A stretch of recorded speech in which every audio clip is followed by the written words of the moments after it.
Imagine crossing paths with someone who enters your life not quietly, but like a cosmic eruption, magnetic, unstoppable, undeniable. They arrive and suddenly you feel alive in ways you never knew possible. You feel seen in the deepest sense, understood in ways words can't capture, and pulled toward them with a force that feels fated, as if every star in the sky conspired to bring your souls face to face.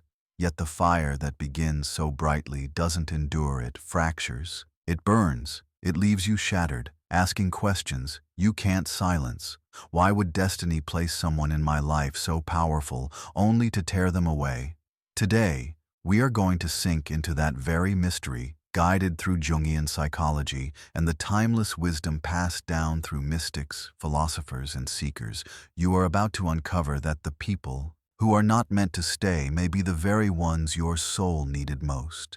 This is not just another story of romance. This is the story of you, your shadow, your healing, and the hidden design of the psyche that decides who you attract and why. Stay with me until the end, because the final revelation may forever change the way you look at love and every connection you've ever had. Before we begin, if you feel called to explore the depths of the human spirit through philosophy, psychology, and sacred insight, subscribe, leave a like, and share this with someone who carries the same questions within them. Your presence here helps us reach more souls, and I promise what's coming may shift the ground beneath you.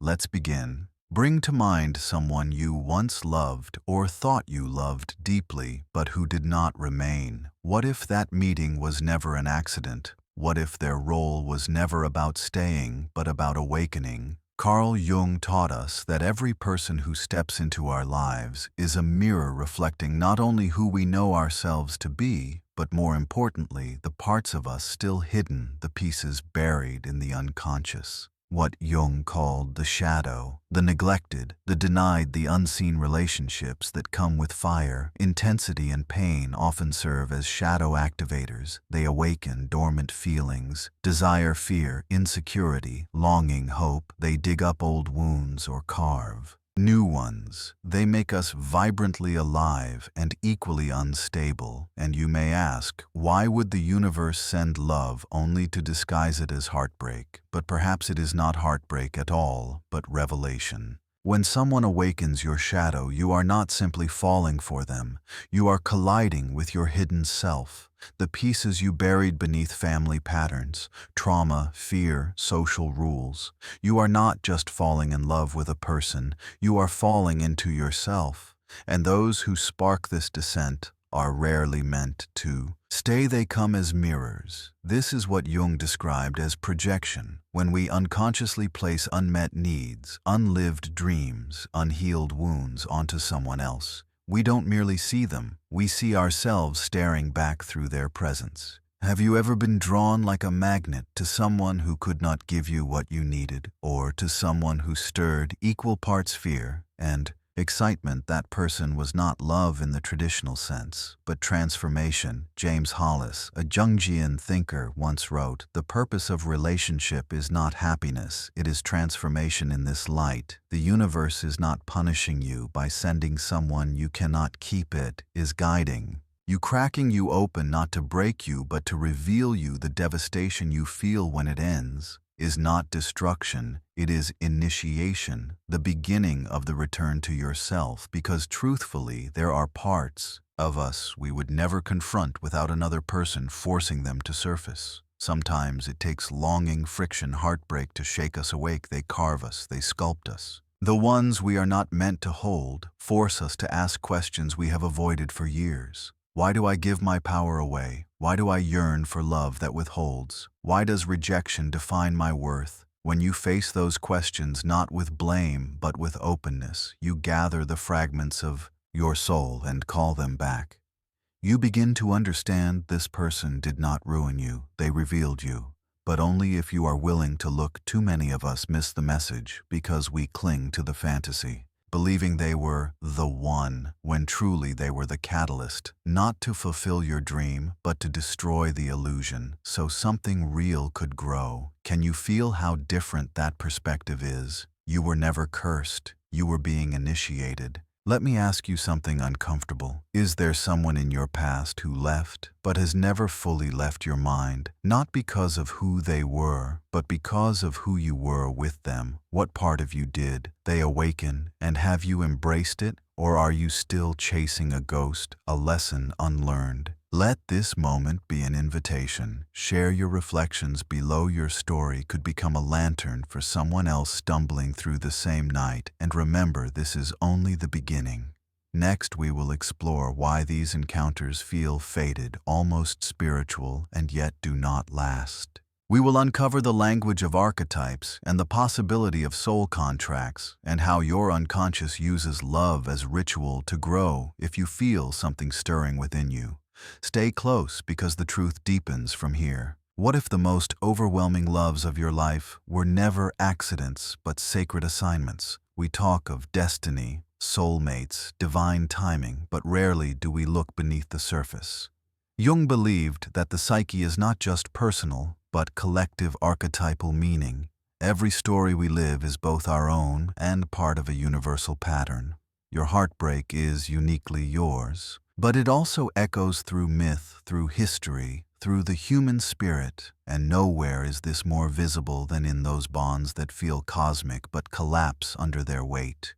You may have heard the phrase soul contract, the idea that before this life we choose certain encounters, not always to love forever, but to learn eternally. Jung himself may not have used that language, but the core idea fits his vision. He spoke of archetypes, the universal symbols that live in the collective unconscious. We all carry the archetype of the lover, the wounded child, the hero, the healer, and in relationships these archetypes awaken and collide. Think about it. Have you ever met someone who felt like home and yet embodied chaos? Someone who ignited every nerve but left you unstable? That was not just chemistry, that was archetypal encounter myth crashing into matter. These bonds are not random, they are symbolic ritual in disguise. Your unconscious speaks through them, whispering, "Look here, this is where you hid something sacred." And often the ones who cannot stay are the very ones who hold the key to the locked rooms of your psyche.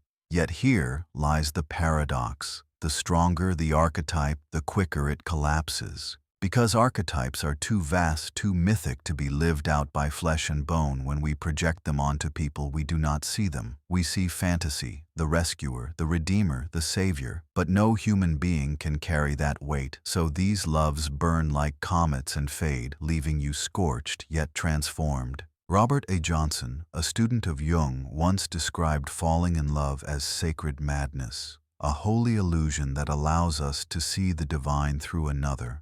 But when the veil of projection falls, the real person emerges, the god or goddess becomes human. And at that moment, the relationship either deepens into truth or dissolves, having served its symbolic task. So ask yourself, what story were you playing out through them?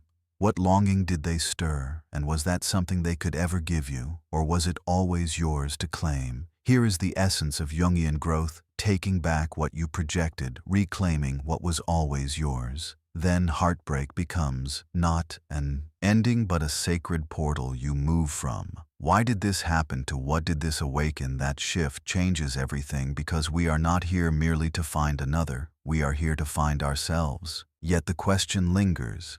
Why does the universe make these connections feel so eternal if they are not meant to last?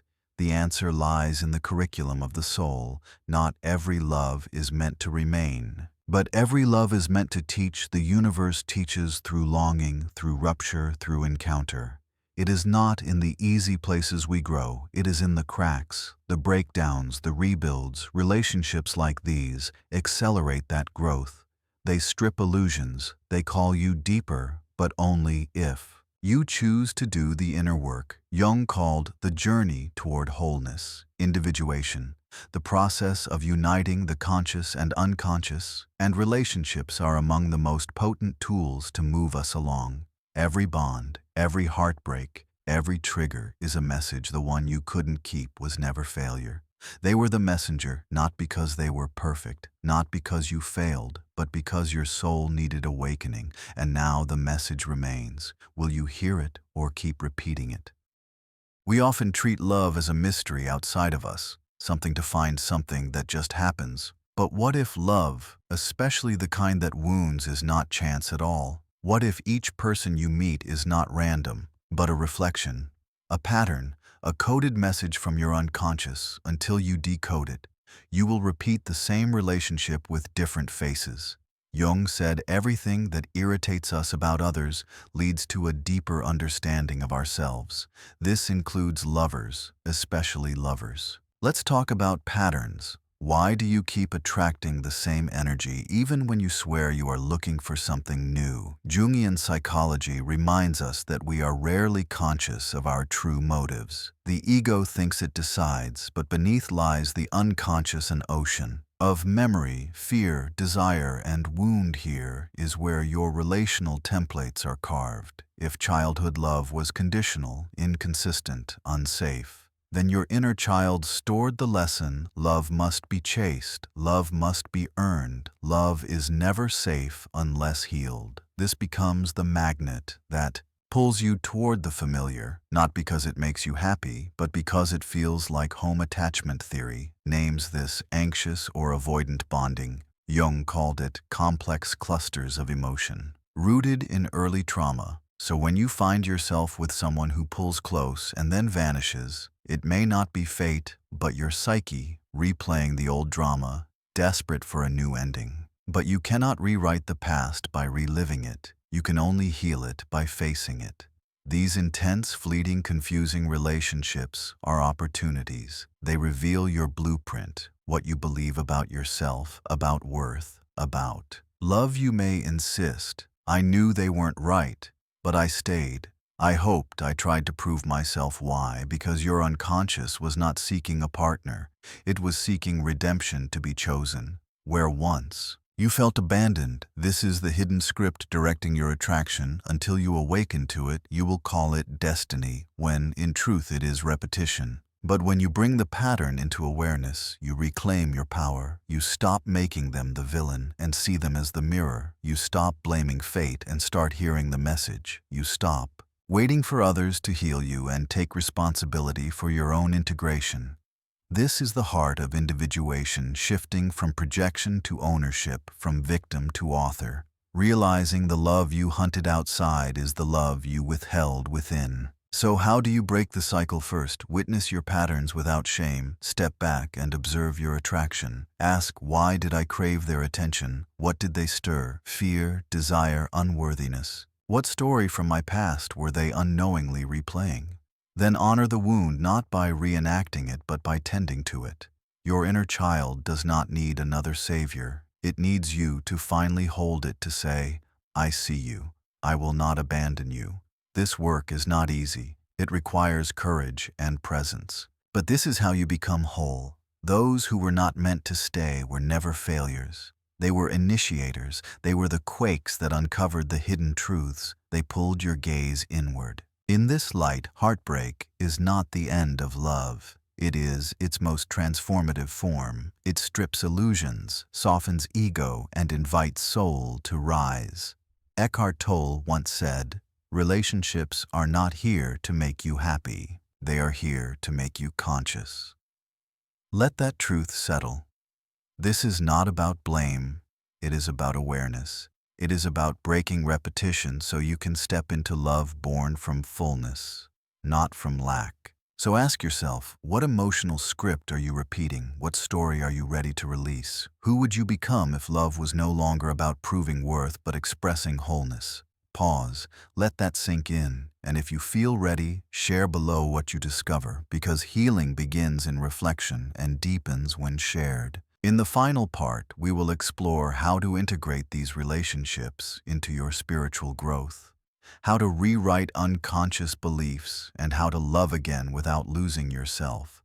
Because the last insight is the most liberating of all, and it may redefine what it means to be truly free. There is a stillness that comes after heartbreak. The storm passes, the silence returns, the person is gone, and you are left with one question: what do I do with this love that has no place to go? This is where the transformation deepens. You've stared into the mirror of a relationship that did not last. You've seen your projections, your wounds, your patterns. You've learned they were not sent to complete you, but to awaken you. But awakening is only half the path. Now comes integration. Jung taught that wholeness is not about avoiding pain, but embracing opposites, shadow and light, joy and sorrow, love and loss. Integration means allowing both. It means accepting that someone may feel like a soulmate and still not remain. It means realizing that love does not only come as lifelong partnership.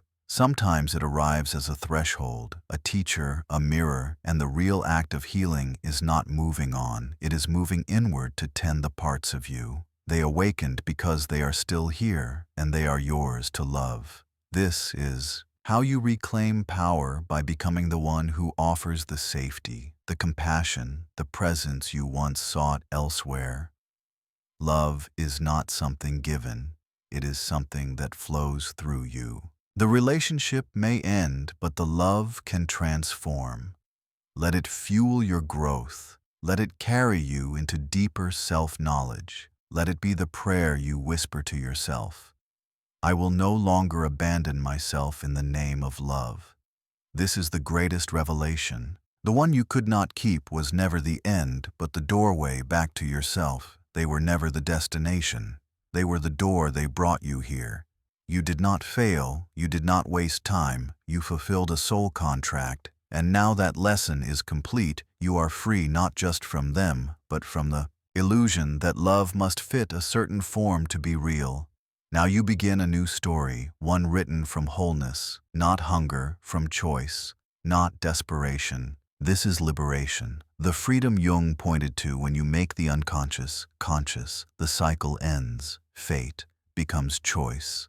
Clarity replaces confusion. You will meet more people. Some will stay, others will go, but you will not confuse chaos with truth. You will not chase wounds disguised as romance. You will see projection and call it home instead of chasing it. You will understand every soul you meet is either love realized or love remembered. You will no longer ask, was that real? But rather, what did it reveal? And most beautifully, you will open your heart again, not because you need to be saved, but because you are whole enough to share your light, not to fill a void, but to amplify your soul. So now, reflect. Who was the one you could not keep, but who changed everything? What did you learn? Not about them, but about you. What part of you was reborn the day they left? If you feel called, share below. Your voice matters. Your story may be the lighthouse for someone still lost. Remember, the universe is not cruel. It is precise. It wastes nothing. It uses love to shape you, to wake you, to call you home the next time your heart breaks. Ask not, why is this happening? But what part of me is ready to emerge? And you will discover again and again that the ending was never the end. It was the beginning of becoming who you were always meant to be. Thank you for walking with me through this exploration. If these words resonated, subscribe, share, and leave a like.